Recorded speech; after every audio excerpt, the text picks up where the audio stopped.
This is Chris Leininger speaking about dynamics of free-by-cyclic groups. All right, thanks. And thank you for the invitation. It's great to be back in New York. And I taught a class here 9 years ago, and the students hated it. Right, so what I'm going to talk about today is joint work with Spencer Dowdall and Ilya Kapovich. And I was going to make a remark that this was,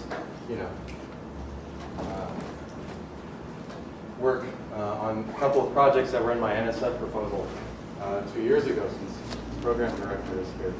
But are you no longer at the NSF? I'm no longer. Okay, so I don't need to. I was really going to sell it. Okay, right, so I've conveniently numbered the slides. Countdown. So I want to talk about dynamics on free-by-cyclic groups. So, right, so let me start by saying, so Fn will be a free group of rank n, and phi will be an outer automorphism of Fn, and this is what we want to use to build our free-by-cyclic group. So our free-by-cyclic group is a semi-direct product.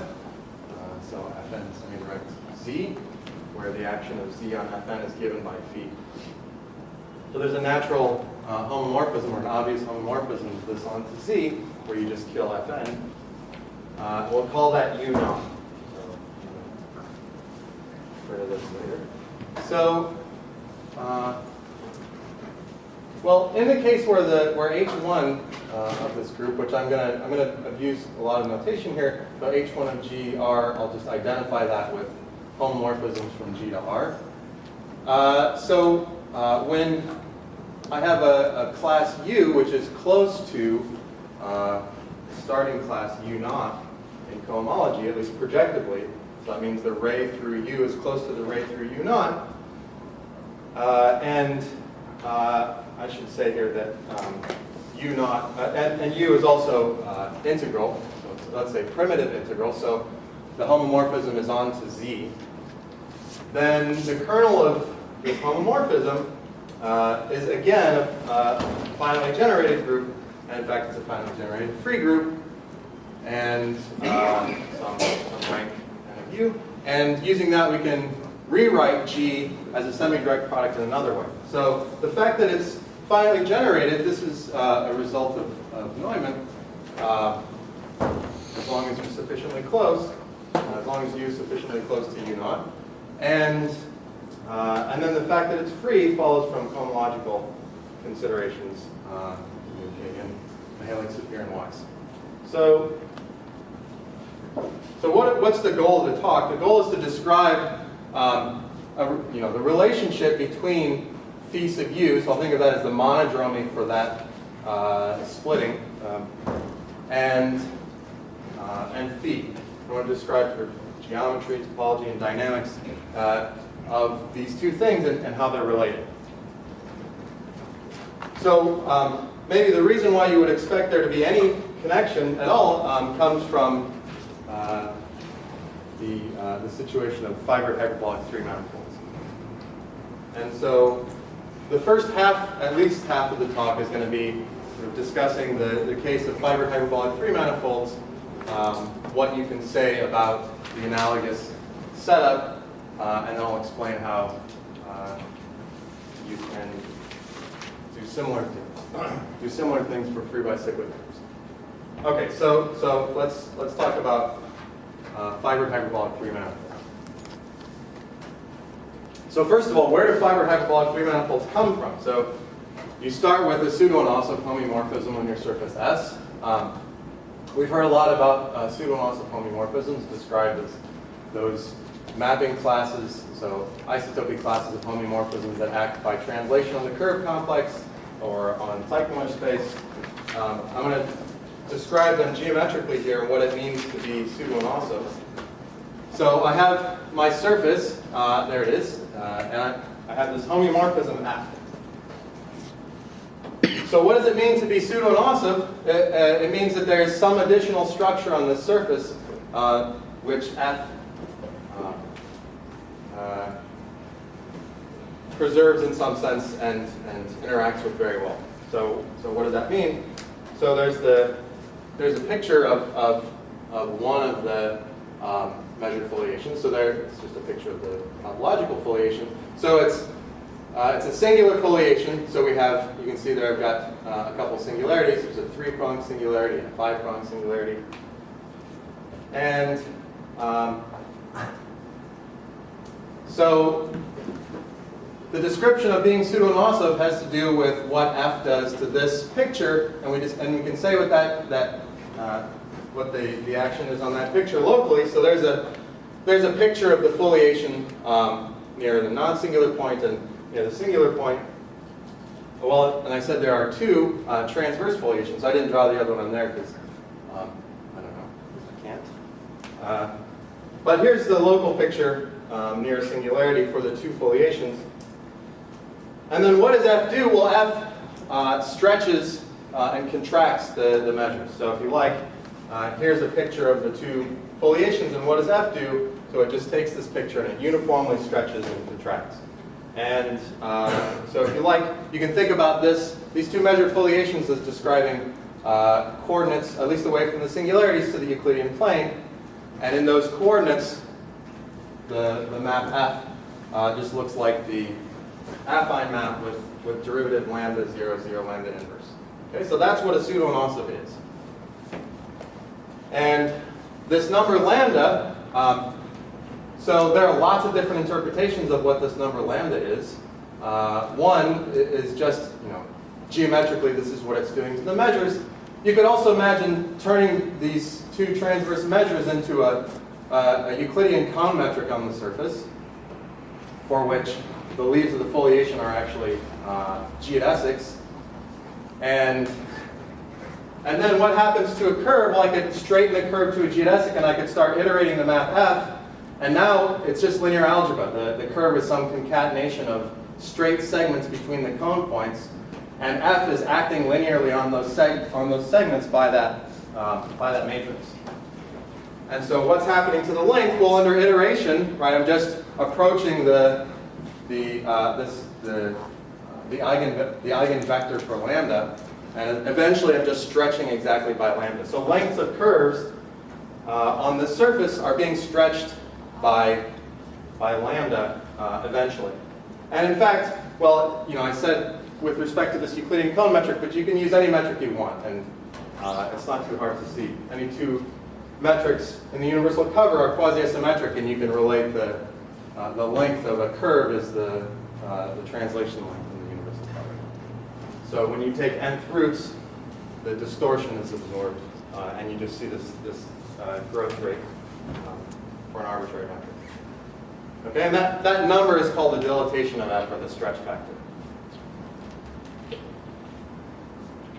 Do singularities have to get mapped to singularities? Yes. Yeah. Yeah. So I should have said singularities map to singularities, and away from the singularities, the map to singularities.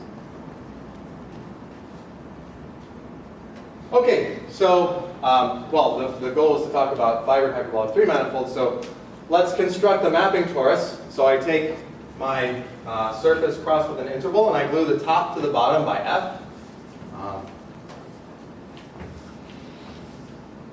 Okay, and well, this is a 3 manifold. So I picked a closed surface, so I get a closed 3 manifold.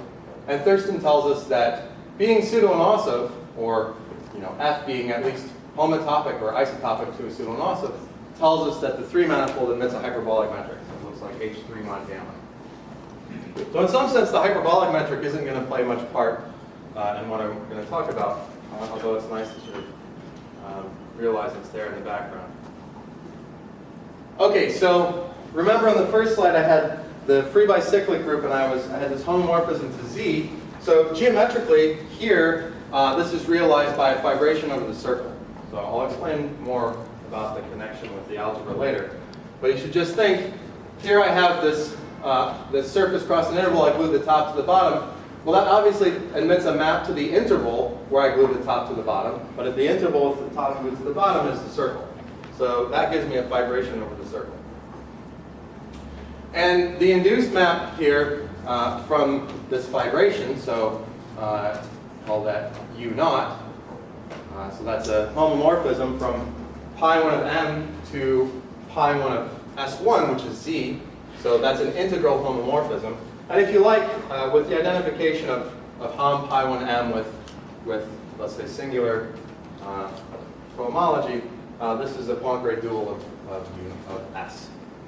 Another way to say what that is. Although I want to think about, most of the time I want to sort of keep the algebra in mind and think about this in terms of homomorphisms to R, integral homomorphisms. Okay, so now we actually get to sort of the picture that I want to describe more. So there's a flow on this 3-manifold called the suspension flow, for which the first return map is actually F. So the first return map to my surface S is F. So what's that? Well, I just looked at the surface across the interval. There's a local flow there that's translation up by 1. And when I glue the top to the bottom, I get a global flow. And well, if I start at the bottom and I flow up with unit speed, when I get to the top's glued to the bottom, so I've just mapped the surface to itself. And that mapping is exactly F. Okay, so there's a picture of the suspension flow. Everything's moving up, and if I start on my surface S, I come back to S and I apply to F. Okay, now there's also a foliation of this 3-manifold by fibers. Right? I can look at the preimages of points, and okay, get ready for your eyes to hurt. So there's some typical fibers of the map. Okay, so they're all copies of the surface S, just translated up. Okay, so I have this foliation by fibers. It's a 2-dimensional foliation, so the tangent plane bundle, TF, right, that's a 2-plane bundle on the 3-manifold. Okay, so I can take its Euler class, and I'll call that E. So I want to give maybe a geometric way of thinking about what the Euler class is. So there's a nice way to do that. Namely, let me look at, so remember, I have the suspension flow. It's flowing up. I have my stable and unstable foliation on the surface. Okay, so here's my local picture of let's say F plus. Now as I flow this forward, I get a 2-dimensional singular foliation on the surface.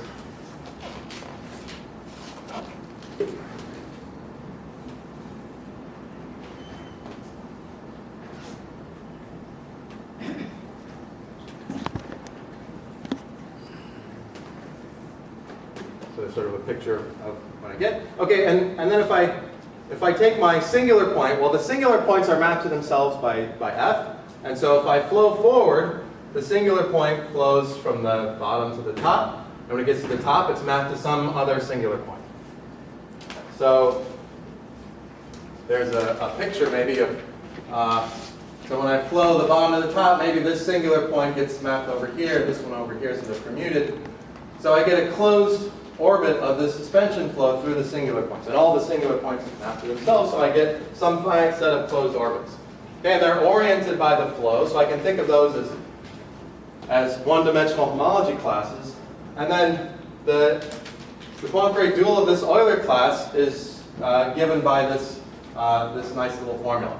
Okay, so if you want to think about why this is true, maybe think about the case where the foliation. So this foliation here is not transversely orientable, right? If I try to find a transverse orientation, when I come back to where I started, I flip my vector. But if the foliation is transversely orientable, then if you like, a section of this on the surface, so if you take, let's say you are transversely orientable, you could take a choice of a tangent vector to the foliation. You could think about that foliation as the flow of some vector field. And then, well, you can use that to define a section of the tangent bundle. And then the Euler class is Poincare dual to the preimage of 0 under a generic section of your 2-plane bundle. So, What's the degree of gamma? Is it the degree, like, of the singular. Oh yeah, sorry, yeah, thanks. Yeah, I didn't say what that was. Right, so the degree is the number of prongs that come out. It doesn't depend on how many times it reaches. Right, so because this sort of local picture is preserved, if you apply the pseudo-Anosov and you have a cone point, a singular point with k prongs, that has to be mapped to a singular point with k prongs. So not only are the singular points mapped to singular points, but the number of prongs is preserved. So, I mean, in fact, this picture of the suspension of the one-dimensional foliation on the surface, well, the foliation is mapped to itself. So, in fact, you really get a two-dimensional singular foliation on the three-manifold, and the degree of this one cell, that's the number of sheets that are coming into it. Quadratic differential. Mm-hmm. Yes, that's right. So there's a quadratic differential. Okay. So now this has all been about a single cohomology class, namely the one we started with, the one that sort of comes naturally from the construction as a mapping torus. So here I just wrote this down again. So we have our mapping torus of F. We have the fibration over the circle, and U0, this is the induced map, or the Poincare dual of S, as an element of H1 of M. So there he is, sitting there all by himself, but he doesn't have to be by himself, because there are lots of other points. So there's maybe the lattice of integral vectors. And now the Thurston norm was mentioned at least once, maybe more. So the Thurston norm is it's a norm on H1 of M. Since M is hyperbolic, it turns out it's actually a norm and not just a pseudo-norm or semi-norm. Okay. But it's not sort of a norm that comes from an inner product. The unit ball in this norm is a polyhedron. Okay, so there it is. It looks tiny.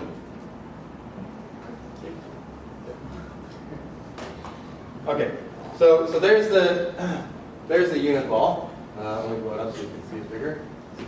Maybe. So it's some centrally symmetric convex polyhedron. And then this class U, U0, so it lives inside of a cone on the interior of one of the faces of this unit ball. So that's one of the first things that there's proved. Although that was sort of one of the easier things. Okay, so there's the cone. And okay, so there they are, they're blue. Those are the ones in the cone. So for all the integral points in the cone, there is a fibration. Okay, so it's fairly straightforward to see that you can take U0 and perturb it a little bit to a fibration, but in fact, it turns out that fibration, the set of classes to which you can continuously perturb U0 to, and get, well, so that you get that when you look at the integral points, you get, well, what I should say here is, all of the classes in the interior of this cone are those that are represented by nowhere vanishing closed one forms. So if I have an integral class represented by nowhere vanishing closed one form, I can integrate that one form, and that defines a fibration over the circle.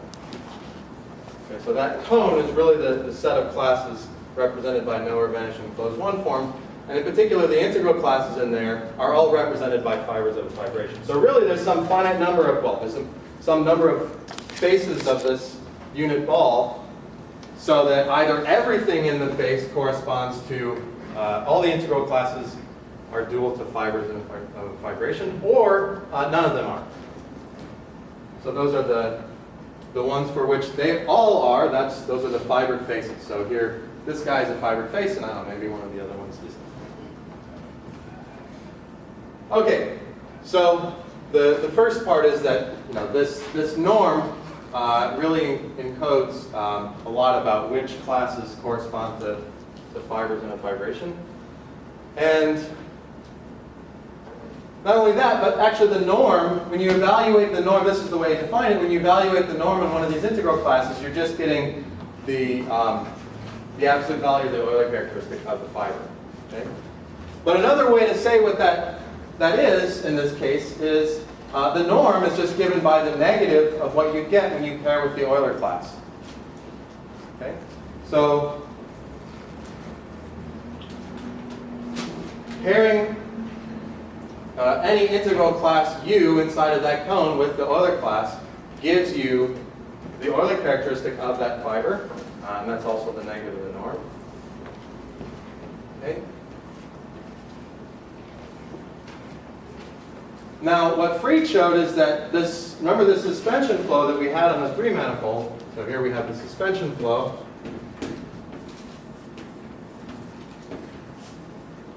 So one of these other integral classes in here, so it's represented by a fiber and a fibration, and in fact, you can guarantee that that fiber is transverse to the suspension flow. Okay? And so I can look at the first return map of that, and the first return map of that is again pseudo-anosmic. And in fact, it's actually, once you know that the fiber is transverse to the flow, it's not too hard to convince yourself that it should be pseudo-anosmic. Why? Because, well, if I'm transverse to the flow, then I'm also transverse to this suspended singular foliation. Okay? And, well, the flow preserves that singular foliation, so when you map the surface to the surface, the leaves are of that intersection of the two-dimensional foliation with the fiber. That's a one-dimensional foliation on the fiber, and that foliation is invariant. So really the hard part here is showing that the fibers can be made all transverse to the flow. Okay? So I want to pause too for a minute because I mentioned that M is hyperbolic, MF is hyperbolic if and only if F is homotopic to pseudo-anosmic. So, I mean, we automatically know that the monodromy for this other fibration, so here we have this other fibration, has some monodromy. The monodromy is only well defined up to isotopy. And so we know that because of Thurston's theorem that the first return map, or sorry, the monodromy is isotopic to pseudo-anosmic. But this actually tells you that the first return map is pseudo-anosmic. Not just isotopic to pseudo-anosmic, but is pseudo-anosmic. Okay. And then there's more. So Fried also tells you that, so on this cone, so there's the cone. Oh, there's my mistake. So on this cone, right, there's a function on this cone which is continuous, convex, homogeneous of degree -1. That means if I take a class and I multiply by t, the value of this function gets multiplied by 1 over t. Okay? So there's this continuous, convex, homogeneous function of degree -1. So that for every integral class in that cone, the log of the stretch factor is given by the value of this function. So the log of the stretch factor extends in this very nice way to a continuous function on the cone. Okay? So that's the picture for three manifolds that we want to try to develop for free-by-cyclic groups.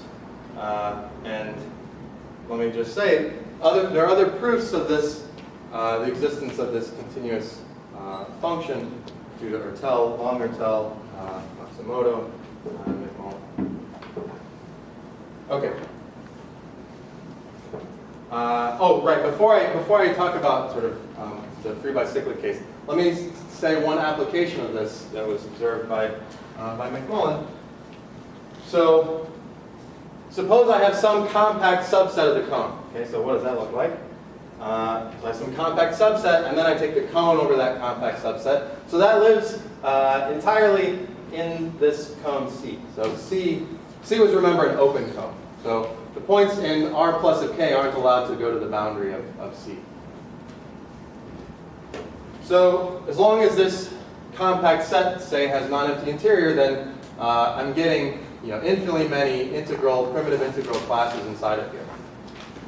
And one thing you can say from this is that if I take some sequence of primitive integral classes, un, that are sort of going off to infinity in this cone, well, remember the norm is telling me the absolute value of the Euler characteristic. So the norm is going to infinity, which means the genus is going to infinity.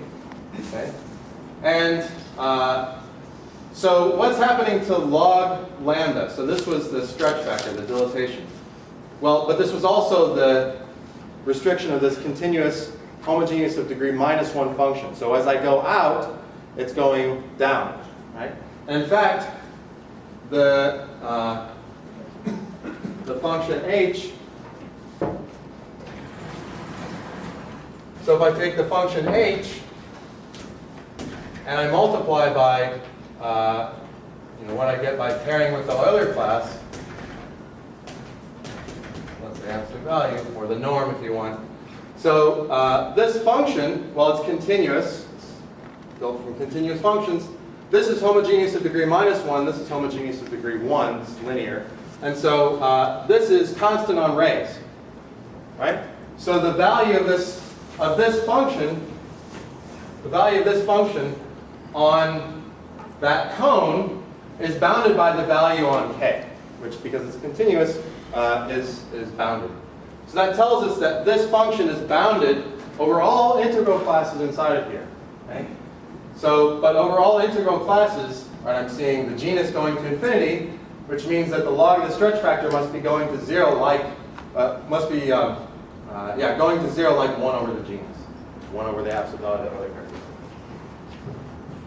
Okay? So the fact that there exist pseudo-loss of homeomorphisms with this property was first observed by Penner, and he actually showed that this is somehow optimal. So if you look at all pseudo-anosovs on the surface of genus G and you ask, what's the minimum log of the dilatation over all pseudo-anosovs on the surface of genus G, he says that that's on the order of 1 over G. So this sort of exhibits examples. This construction tells you how to get examples exhibiting that behavior.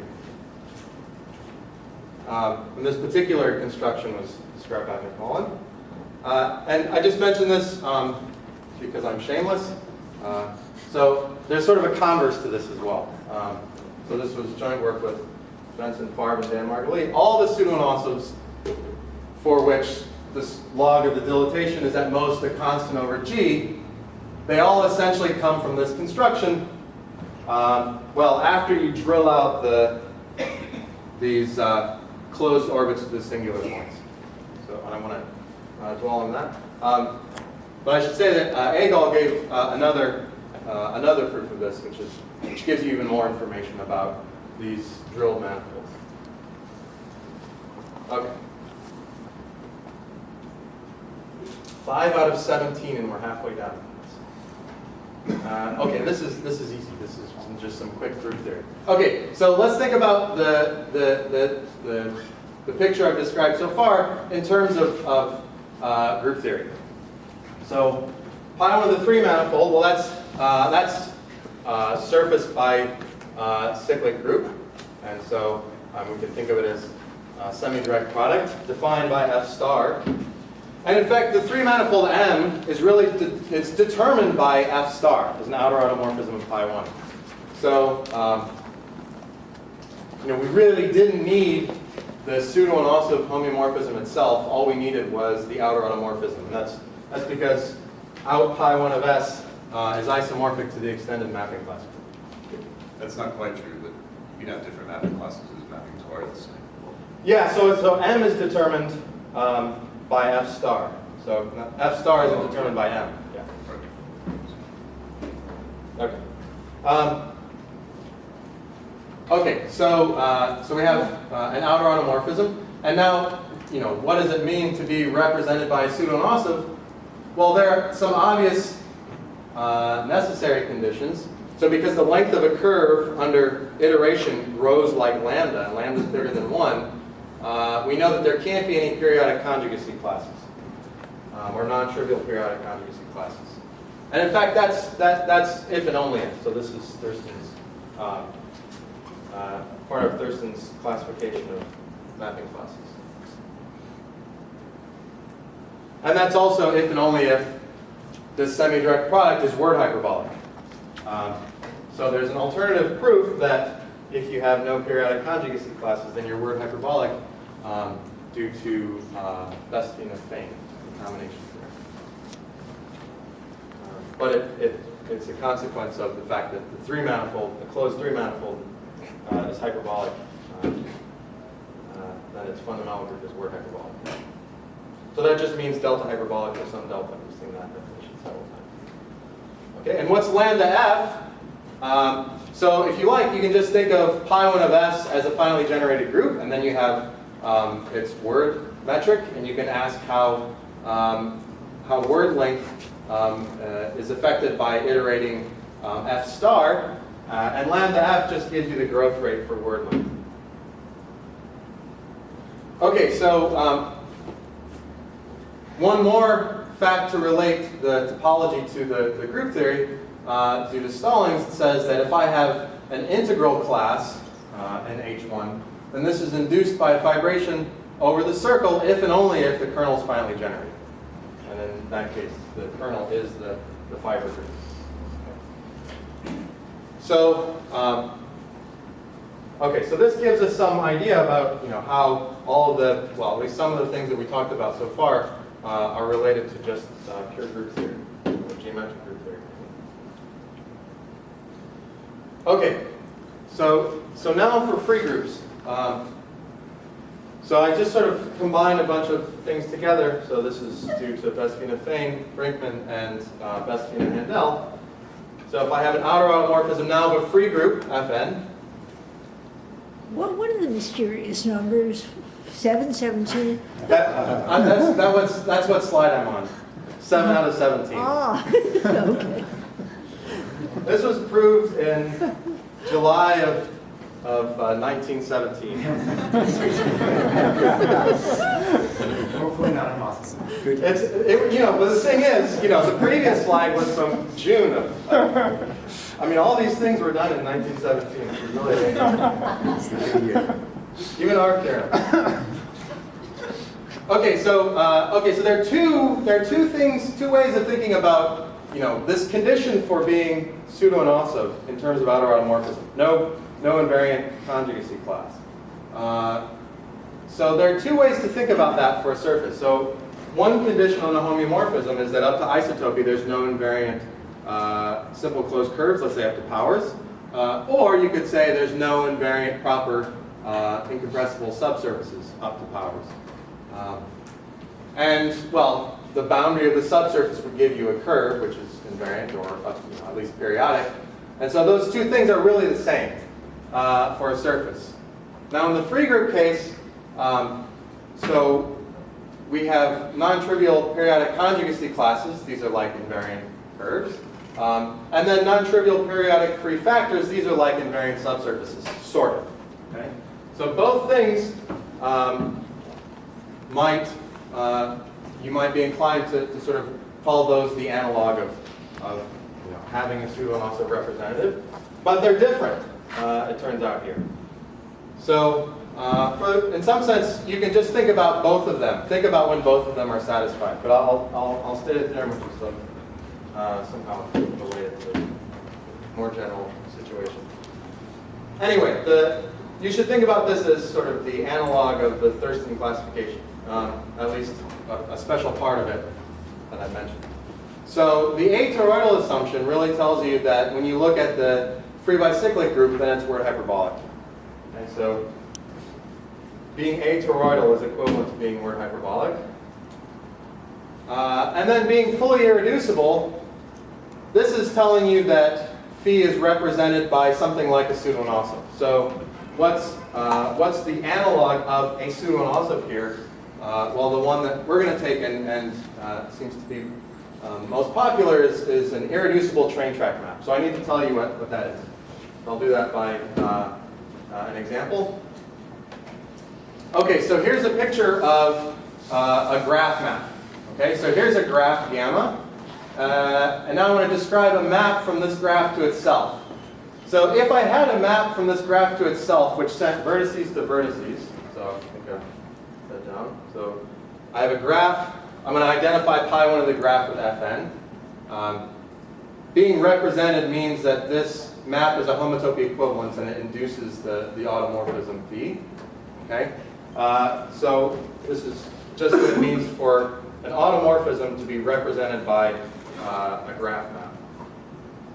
Okay, but now I want vertices to go to vertices. So if I have that property, and if my edges map to sort of nice edge paths, then I can think about taking the preimage of the vertices under the map. Okay, the preimage of the vertices will be some collection of points which will contain the vertices. So vertices go to vertices. Okay, so you can think about using that to subdivide the graph, and then the labeling on the edge, which the edge between 2 points in the subdivision goes to. Right? I can use that to label the graph here, and now this tells me actually how to construct the map. So you can think about the subdivision and relabeling. That's really the identity map on the graph. And then the labeling tells me how to map back. Is that clear? Okay, so here I've subdivided the graph. Down here I've subdivided it into 6 edges. This is into 2 edges. Okay?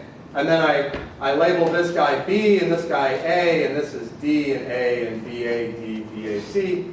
Okay, now I map this A edge to A, and this D edge to D. And this edge along the bottom goes to B, A inverse D, B inverse A, C. Okay, so there's where the bottom edge goes. Okay? Okay, so that's a picture of a graph map. You can take my word for it that it's a homotopy equivalence. And the nice property that this has that makes it a train track map is that if I restrict this map to any edge, and I start iterating, okay, then that map will be an immersion forever. Okay? So I take f to the n, and I restrict it to any one of my edges here. Okay, and that map will be locally injective. I never sort of do any backtracking. Okay, so that's what it means to be a train track map. I take an edge, I apply the map, it goes to some edge path without backtracking. I apply it again, and that path goes to some other edge path, again without backtracking.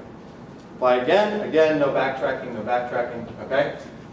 So that's what it means to be a train track map, and what does it mean to be irreducible? It means that the transition matrix is irreducible. So there's a sort of some sense an obvious way of associating matrix to this picture. I look at, for every edge, I look at the edges which map over it.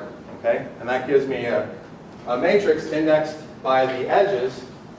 It's easiest to just draw a picture. Oh, but I should say, not only is this an irreducible train track map, this automorphism is also atoroidal and fully irreducible.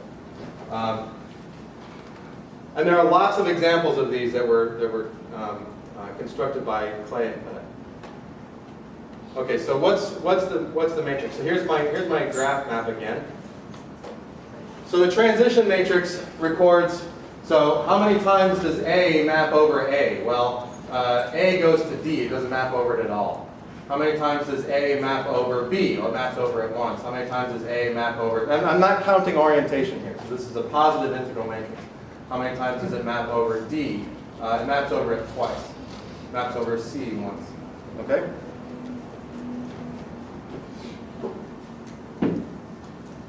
Okay, so this matrix has strictly positive power. And that's what it means to be irreducible. Actually, something slightly weaker than that, but let's just use that. So whenever you have such a matrix, there's the leading eigenvalue and a positive eigenvector. Okay? And that's what they are for this matrix, or approximately. And what can you use this for? Well, I can use these numbers to assign lengths to these edges. So I can turn this into a metric graph. And now if I apply the map, in fact, all that map is doing is it's just stretching every edge, if I give it these lengths, exactly by lambda. That's the way this is. Could you scale that eigenvector so the entries add up to 1 or? Yeah, in fact, that's what this is chosen to add up to 1, or approximately. Right. So you can think of this as a unit graph, and I apply the map, and it's stretching everything simultaneously by lambda. Okay. Right, and that's what it says there. Affine stretch on all the edges by lambda. So if I now take any curve and I start iterating, it's not too hard to see that the length under iteration using this train track property, so length here really means you apply the map and then you pull it tight to a geodesic. Okay? Using this train track property, it's not too hard to see that lengths actually grow like this number lambda. So this is the dilatation of this train track map.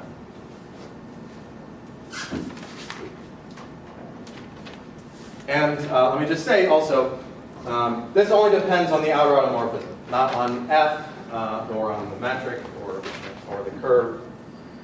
All non-trivial curves are stretched in any metric graph, any representative. So this is really something sort of geometric group theory-ish.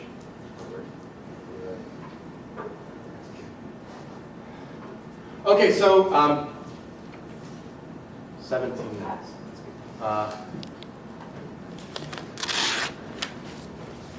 So we want to try to take all of the stuff that we did, or I described for 3 manifolds, and looking at different fibrations, and apply it to the case of these free-by-cyclic groups for other primitive integral homomorphisms.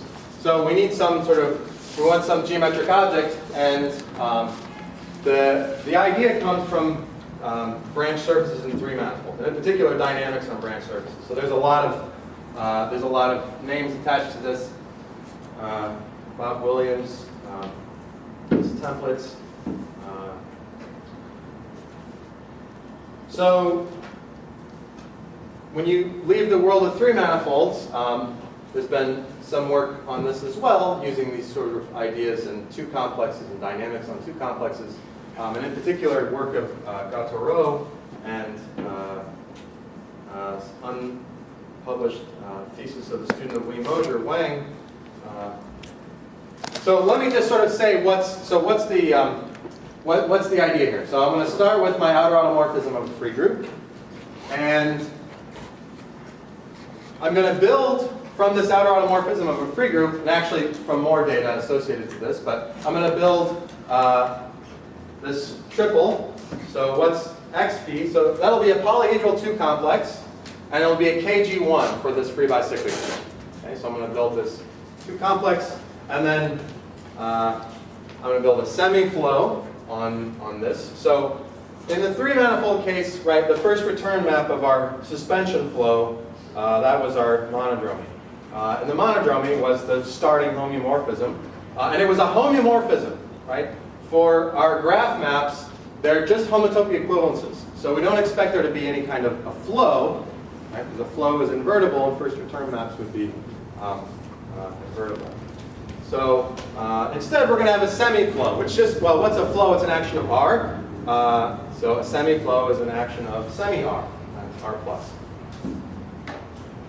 And then what's A? So A is going to be some cone. So it's supposed to be like this guy, although unfortunately we don't have quite as nice a picture. So it's going to be some cone that you can describe in terms of the topology of this 2 complex.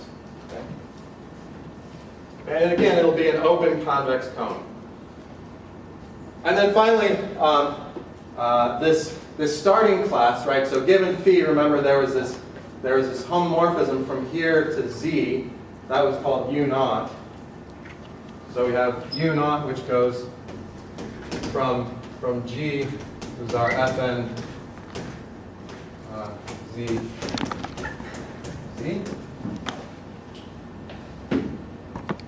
And that class will be contained in this open cone.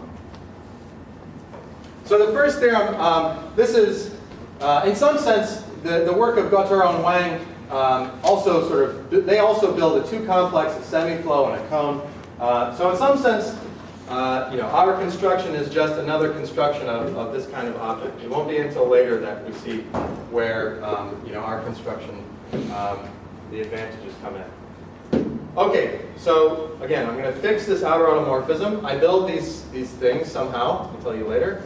Then for every primitive integral class, there's a map to the circle, which induces that homomorphism, so that the fiber of this map to the circle is a graph sitting inside of here. Okay, well, that's not so interesting. It's a graph And the inclusion of this graph into the 2 complex induces an isomorphism onto the kernel of U. Okay? So this is like representing the fiber in the fibration picture. Moreover, if so this graph in this, so there's a semiflow in the 2 complex. This graph is transverse to the semiflow, and I can look at the first return map, and that will induce our outer automorphism, right? So remember, when we have a finally generated kernel like this, so it is finally generated because this is a compact graph. So the kernel is finally generated, so we know that we can rewrite the group G as a semi-direct product of the kernel of U with this with Z using this outer automorphism.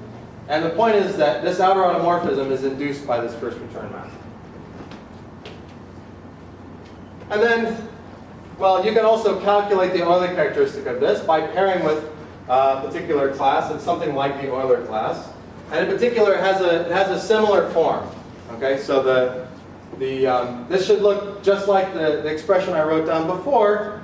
And now what is this degree of E and E? So E, these are oriented 1 cells in this 2 complex. The degree is just the number of 2 cells that come into that 1 cell. So if you think about the singular foliation picture, right, the degree of this singular, this closed orbit to the singular point was the number of sheets of the foliation that come into it. So it's the number of 2 cells now in this 2 complex that come into it. Defined very similarly. So like I said, the 1 through 3, these are really sort of a slightly different construction, but similar to the ideas of Gautreau and Wang. And the linearity here, so if you like, you can think about this. I'm on an open cone, and I'm pairing with a homology class. So this is really some linear function on the cone. It's a restriction of a linear function on the cone. Well, this is the linear function. But in fact, the linearity also follows from considerations of the Alexander norm. So I'm not going to say too much about that, except for the fact that, again, this sort of ties in with the 3-manifold picture where you have the same number 4. Okay. 10 minutes. Okay, so what's maybe the more interesting application of this of our 2 complex? So if you start with some outer automorphism that's represented by an irreducible train track map.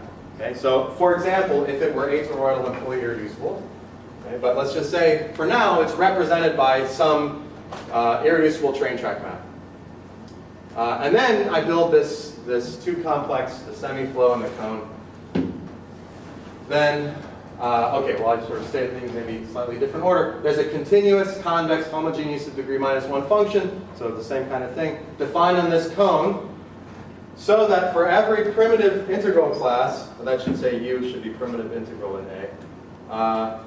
So this F sub U is, again, an irreducible train track map representing this thing. So F sub U, remember, was homotopy equivalence, so that F sub U star is phi U, so that's the monodromy. But the point is that this first return map is already a train track map. And, well, associated to the train track map is this stretch factor, and the log of the stretch factor is given by evaluating this continuous function, H. You don't care about being atoroidal in this here? That's next.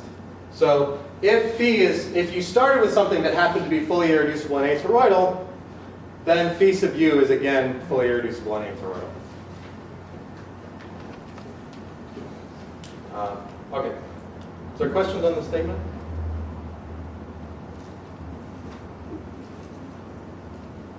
Okay, I want to just make a few remarks about this. So, first of all, the fact that if I start with something which is atoroidal, then I get something which is atoroidal. So if phi atoroidal, then phi U. I mean, that's just the fact that being atoroidal is the same as having the free-by-cyclic group being hyperbolic. Right? So, I mean, there's no contribution from us to that. However, what's funny is that if you sort of throw that away, if you throw away the atoroidal assumption, and you just suppose that phi is fully irreducible, then, in fact, the other phi sub u's don't have to be fully irreducible. And the point is that, so what are fully irreducible automorphisms of a free group which aren't hyperbolic, or sorry, which aren't atoroidal? Well, those are like pseudo-inosovs on a once punctured surface. So if I take a pseudo-inosov on a once punctured surface, the fundamental group of the 3-manifold that I get will be a hyperbolic 3-manifold. Okay, and you can realize so you can realize that free group automorphism as one of these fully irreducible. Well, it is fully irreducible automorphism. But now, if you think about other fibers, okay, so other fibers could have more boundary components, and it turns out that if you have more boundary components, okay, you can raise to a power so that one of the the boundary component is taken to itself. And if you have more than one boundary component, then the loop that goes around the boundary component is a free factor. Okay? So you get an invariant free factor under a power. So if you just assume that you're fully irreducible, then you have no chance of proving phi sub u is fully irreducible. It doesn't happen. Okay, so I want to briefly mention a sort of analogous construction, and I'll do this sort of, like I say, briefly because it's essentially the same thing that I said before in the 3-manifold setting.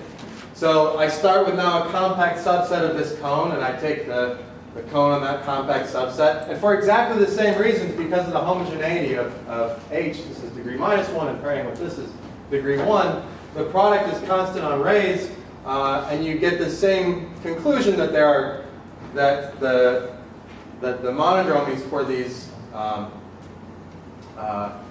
other primitive integral classes, the fibrations for the other primitive integral classes, on the one hand, the ranks go to infinity if un is going to infinity, and this log of this stretch factor is going to 0 like 1 over the rank.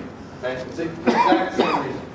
And this result of mine with Dan Margulies and Benson Farb also has an analog here that's due to Algom, Kafir, and Rafi, although the statement is slightly different. So I don't want to say any more about that because I'm going to say something about the idea of the proof. Okay, you can ask me more about that later. So I start with an irreducible train track map. So there's my irreducible train track map. Okay, and I build the folded mapping. I build the mapping torus. So what does that look like? So I sort of broke it up into the edges. So I think about getting this graph by gluing together edges. So then the mapping torus I get by gluing together rectangles. So this edge is glued to over here. Hopefully you can see what's going on. So the labels on the bottom are what I see over here, and the labels on the top are what I see over here. So I glue the sides to build the graph crossed with the interval. Then I glue the top to the bottom according to these labels. Okay. So there's a picture of the mapping torus. This obviously is a map over the circle, fibration over the circle, for the same reason in the mapping torus of the surface homeomorphism case. And there's a semiflow, right? I just flow up. Okay? And the first return map of this semiflow to the 0 is exactly the map F. Now the difficulty here, though, is how do I perturb the fibration? Right? I have this map to the circle. If you want, in the 3-manifold case, we could think about closed one forms, and you can also think about closed one forms in the topological sense here. And then you say, okay, well, let's just perturb things. But the problem is that along the top here, the fibers aren't transverse to the one cell. So when you perturb, things get messed up. So you want to do something different. So what we do is we take a quotient of this mapping torus, okay, so that when I look at the flow as I flow up, so I start with my graph, and as I flow up, the sections are again going to be graphs. But I want these sections to be sweeping out Stalling's folding line. Okay, so as I move up, I want to be folding. And for those that know what folding is, good. If not, then here's the picture. So as I move up, right, what's happening? So what this picture represents is, so I've subdivided this thing. into all these different cells. And now I'm going to glue two cells that differ by translation in this picture. So this parallelogram and this parallelogram get glued together. So what happens as I go up? As I go up, well, this edge here and this edge here, the little neighborhoods of these ends start getting glued together, right? And what does that mean? Well, if you look on the top, right, little neighborhoods here of these ends, those are neighborhoods of here and here. Here, these are edges A and A that get mapped to the same thing. So what we're doing is we're essentially interpolating between our original graph and the image gamma by a one-parameter family of graphs. Okay, so where we just sort of slowly, rather than doing all the identifications at once to get from this graph to itself, right? Here we collapse a whole bunch of things all at once. We just sort of slowly do the identifications. And now the point is that the one cells, so these little horizontal guys are no longer one cells in our structure. So the one cells are now all transverse to the fibers. And we can do this deformation. So let me give you a quick picture. So here's our original fibration. If I restrict it to one of these two cells, right, here's what the fibers look like. And now if I do a perturbation, now maybe the one cells look like this. Okay? But the point is they're still transverse to the one cells. Okay. Okay. I won't. I'm out of time, so I'll just skip this. But I'll show you a picture. This is the proof. And then what's the rest of the proof? This is a nice picture. So why is pairing with this class, why is this giving me the other characteristic? Well, here's my graph. This is my fiber, right? And so all I'm doing is I'm calculating the sort of intersection number of this fiber with this class, right? This class is -3 times this edge and -1/2 times this edge, okay? So I'm just calculating -3/2 times this vertex, -1/2, counting -1/2 for this vertex, -3. That's calculating the Euler characteristic, so it's sort of obvious. Okay, and then the existence of this continuous function, it's the same sort of ideas as what Fried uses, Abramov's theorem and variational principle. And then you have to jump through some hoops. And then the full irreducibility, this uses a result of Ilya Kapovich, which characterizes full irreducibility for irreducible train track maps. And basically the lemma that I sort of didn't tell you about comes into play there. Okay, last thing, what's next? So there was 16 out of 17, so this is out of 10. Well, I mean, there's a lot more structure in the three-manifold case. There's this Teichmuller polynomial that McMullen defined, which is related to Fried's zeta function. And it turns out that there's also a polynomial here, which we call the McMullen polynomial, that actually encodes this function h.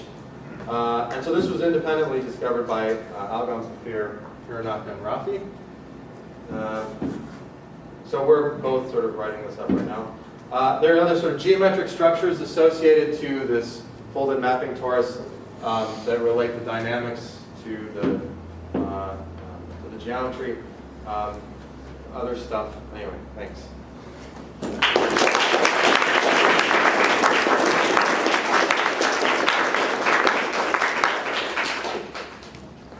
Any questions?